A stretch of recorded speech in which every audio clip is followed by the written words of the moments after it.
నా చేరువై నా స్నేహమై నన్ను ప్రేమించి నా యేసయ్యా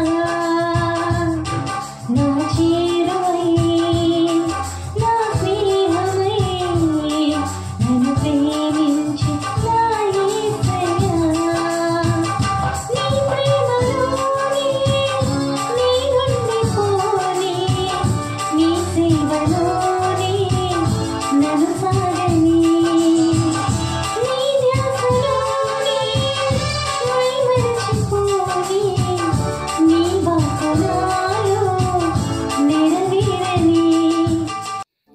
ప్రైజ్ ది లార్డ్ అండి. దేవుని నామాన్ని శుభాభివందనాలు చెల్లించుకుంటున్నాం. మరి దేవుడు ఈరోజు మనతో మాట్లాడుతున్న మాట మత్తయి సువార్త 10వ అధ్యాయం 16వ వచనం. ఇదిగో తోడేళ్ల మధ్యకు గొర్రెలను పంపినట్లు నేను మిమ్మల్ని పంపుచున్నాను కనుక పాముల వలె వివేకులుగాను పావురం వలె నిష్కపటులై ఉండుడి. చూసారండి, ఈ రోజు మనం నేర్చుకోవాల్సిన మాట పావురం గురించి నేర్చుకుందాం. దాని గుణగణాలు నేర్చుకుందాం. దాని దగ్గర నుంచి మనం ఏమైతే నేర్చుకోవాలనుకుంటున్నామో, దేవుడు ఏమైతే మాట్లాడాలనుకుంటున్నామో మనం ఈరోజు విందామండి. పావురం అంట పక్షుల్లో అత్యంత తెలివైన పక్షి అంటండి. యుద్ధాలలో మరి దాన్ని ఒక మెసెంజర్గా పంపిస్తారంట. అది అత్యంత సాధువైన స్వభావము కలది. మరి స్వరము కూడా మూల్గే తప్ప అది అరవదండి. పరిశుభ్రము కలది, శ్రేష్టమైనది. మరి శ్రేష్టమైన ఆహారాన్ని తింటుందంట. అది కుళ్ళిపోయినవి తినదు అంట. మరి అది మరొక పావురంతో జత కట్టదంట. మరి మొదటిగా చూసుకున్నట్లయితే ఆత్మీయతకు మరి రూపముగా పావురాన్ని చూస్తాం. నిర్దోషత్వానికి, ప్రేమకు, శాంతికి, త్యాగమునకు, పరిశుద్ధాత్మకు, సంగమునకు సాదృశ్యముగా మనం పావురాన్ని చూడొచ్చండి. మొదటిగా చూసుకున్నట్లయితే పావురం అంట నిష్కపటమైనది కదా. మరి ఆ దేవుని వాక్యం సెలవిచ్చింది కదా. మరి ఆ దినాల్లో తోడేళ్ల వంటి స్వభావం కలిగిన శాస్త్రులు, పరిసయ్యులు వంటి వారి యొద్దకు మిమ్మల్ని పంపుచున్నాను. వారు మిమ్మను ప్రశ్నించడానికి వీలు లేకుండా పావురం వలె నిష్కపటులై యుండు అని ప్రభు తన శిష్యులతో చెప్పారంట. మరి మనం ఈ రోజు తోడేళ్ల మధ్యలోకి వెళ్తున్నప్పుడు మరి మనం ఎలా ఉండాలంటే మనము పావురం వలె నిష్కపటులై ఉండాలంట. అంటే కపటం ఏమి మనలో ఉండకుండా నిర్దోషత్వముతో మనము ఉండాలంట. అంటే ఏ దోషము మనలో కనపడకూడదండి. మరి దేవుని వాక్యం సెలవిస్తుంది, ఆయన నోటను ఏ కపటము లేదు అని. మొదటి పేతురు 2వ అధ్యాయము 22వ వచనంలో మరి యేసుక్రీస్తు నోటిలో ఏ కపటము లేనప్పుడు మరి మనం మాట్లాడుతున్నప్పుడు మనం అలా ఆలోచనలో మన క్రియల్లో కూడా మనము నిష్కపటులై ఉండాలంట. అంటే ఏ కపటము లేకుండా మనము ఉండాలి. మరి పావురం స్వరము చూసుకున్నట్లయితే అది మూలుగుతూ ఉంటదంట. మరి పరమ గీతములు 2:14 చూసుకున్నట్లయితే బండ సందులలో ఎగురున పావురమా, పేటు బీటలను ఆశ్రయించిన పావురమా, నీ స్వరము ఎలా ఉందంటండి? మధురముగా ఉందంటండి. మరి దేవుని వాక్యం సెలవిస్తుంది కంట, రుచి చూచి తెలుసుకో యెహోవా ఉత్తముడని సెలవిస్తుందండి. ఆయన ఉత్తముడండి, మహాగణుడు, మహోన్నతుడు. ఆయన ఉన్నతమైన నామాన్ని బట్టి మనం ఆయన ఏం చేయాలంటే మనము స్తుతించాలండి.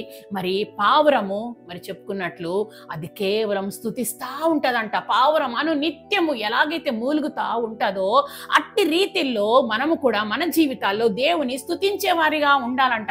మన జీవితాల్లో అంతరంగంలో దేవుణ్ణి ఆరాధించే వారిగా ఉండాలంట. మరి మన జీవితాల్లో దేవుణ్ణి ప్రార్థించే వారిగా ఉండాలంట. మరి అక్కడ వాక్యం సెలవిస్తుంది కదా, ఆత్మతో ప్రార్థన చేస్తానంటే దేవుణ్ణి ఆరాధించు వారు ఆత్మతోను సత్యముతోను ఆరాధిస్తానన్నారు.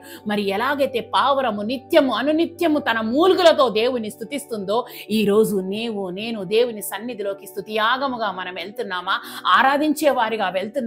ప్రార్థించే వారిగా వెళ్తున్నామా? ఈ రోజు మనల్ని మనం ప్రశ్నించుకుందామండి.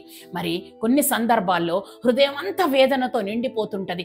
మాట్లాడడానికి మాటలు రావు, దుఃఖము తప్ప మాట్లాడే పరిస్థితి లేదు. ప్రార్థించాలంటే మోకరిస్తే ప్రార్థన రాదు కదా. అలాంటి పరిస్థితిలో మనకేమొస్తుందంటే ఉచ్చరింప శక్యము కాని మూల్గులతో మన హృదయం ఏం చేస్తుంది? దేవుని సన్నిధిలో ప్రార్థిస్తుందండి. అలాంటి ప్రార్థన ఈ రోజు నేను చేయగలుగుతున్నామా? అసలు దేవుని సన్నిధిలో మనం ప్రార్థించగలుగుతున్నామా? ఈ రోజు పావురం గురించి మనం నేర్చుకుంటున్నాం కదా, అది నిత్యము స్తుతిస్తుందంట. మరి అది పరిశుభ్రంగా ఉంచుకుంటుందంట. తన జీవితాన్ని అది పరిశుభ్రంగా ఉంచుకుంటుందంట. మరి మన ఆలోచనలు, మన తలంపులు, మన నడవడిక, మన తలంపులు మరి ఎలా ఉన్నాయండి? పావురాన్ని చూసి మనం నేర్చుకుందామండి. అది పరిశుభ్రంగా ఉంచుకుందంట. మన జీవితాల్ని కూడా మరి మనము పరిశుభ్రంగా ఉంచుకోవాలన్నమాట. మరి ఆయన పిలిచిన వాడండి, ఆయన నమ్మదగిన వాడు. కాబట్టి అలాంటి దేవుణ్ణి మనం ఈరోజు దేవుణ్ణి ఆరాధిస్తున్నాం. మరి అది శ్రేష్టమైన ఆహారం తింటదంట అండి. మరి నేనే ఆహారము అని మరి దేవుడు సెలవిచ్చారు కదా, నా వాక్యమే ఆహారము కదా, అది జీవజలపు ఊట అండి.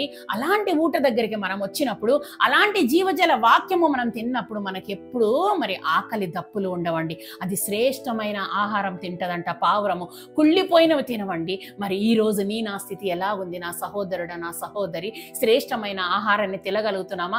జీవజలం అందించే దేవుని వాక్యాన్ని మనం ప్రతిరోజు మనం భుజిస్తున్నామా? దేవుడు ఈ రోజు గద్దిస్తున్నాడు.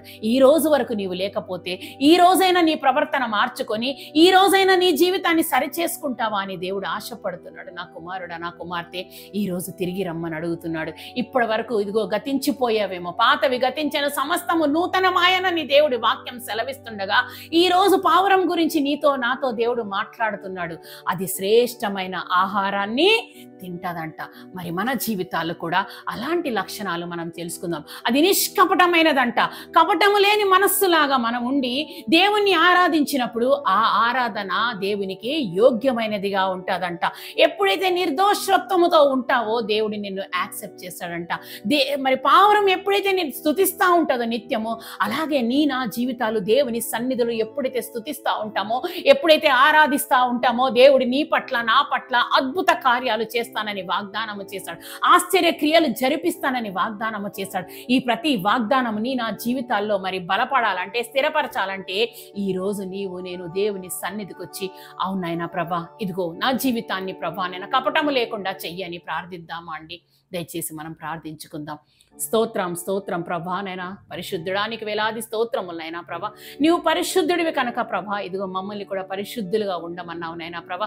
నీ పోలికలో మమ్మల్ని నిర్మించుకున్నావు నైనా, నీకు మాదిరిగా నివసించమన్నావు నైనా ప్రభా. ఇదిగో పావురం గురించి ఈరోజు మీరు మాతో మాట్లాడారు నైనా ప్రభా.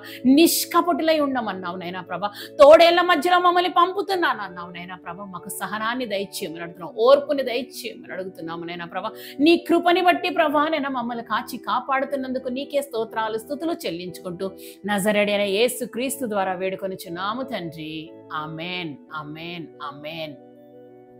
ప్రైజ్ ది లార్డ్ అండి. ప్రైజ్ ది లార్డ్ అందరికీ.